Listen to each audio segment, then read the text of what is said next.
Salut, bienvenue entre deux lignes sur Full Attack. Dans cette série de vidéos, on se donne 3 minutes pour parler de sujets qui m'inspirent entre 2 runs, 2 séances d'essai ou tout simplement 2 lignes d'articles en train de s'écrire. Nouvel épisode, on va parler roue carbone, 2e génération.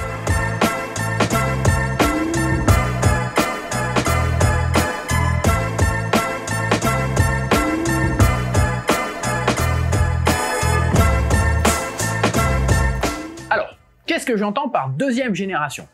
Pour faire assez simple, les roues à jantes en carbone sont apparues il y a déjà un petit moment dans le milieu du VTT et de l'enduro en particulier. À l'époque, on en vantait les avantages. Plus léger, plus précis, plus dynamique que les équivalents en alu, ok.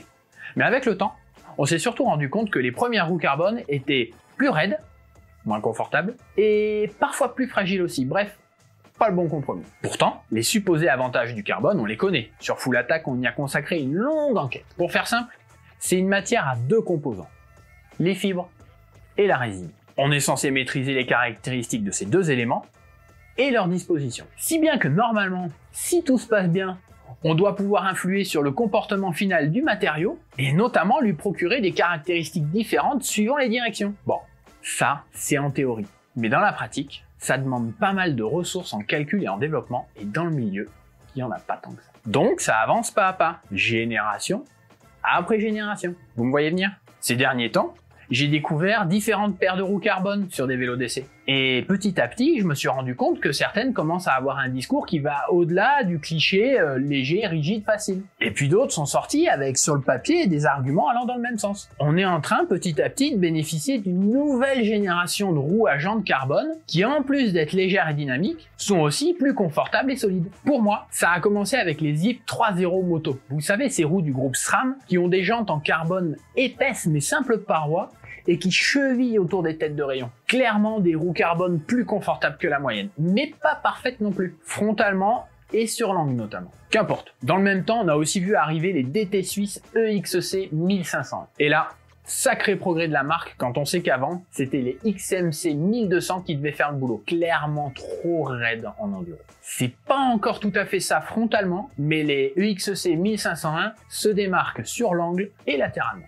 Et puis on a vu arriver les Revell RW30 avec leurs jantes en carbone en provenance des Américains de CSS Composites. Elles ont la particularité d'utiliser un carbone recyclé et recyclable et une résine thermoplastique à la place de l'époxy habituelle. Sur le papier, c'est censé mieux filtrer, et sur le terrain, c'est effectivement le cas, et de manière assez homogène selon les directions. Et puis cet automne, j'ai reçu les réserves 30 SL. C'est les remplaçantes des réserves 27 que j'ai depuis un petit moment et qui me servaient de référence jusqu'ici. L'intérêt des 30 SL, c'est qu'elles ont un profil moins haut. Et frontalement, ça se ressent sur le terrain, tout en gardant une sacrée précision latérale. C'est un autre compromis, mais intéressant aussi. Et enfin, j'ai gardé ce qui, pour l'heure, me semble le meilleur compromis pour la fin. J'ai pu rouler aussi les Crank Brothers Synthesis. Et là, waouh! Pour être honnête, je les ai vraiment découvertes en commentaire de nos articles, où certains d'entre vous les ont plébiscités, vous me suggériez de les passer à l'essai. Eh ben merci.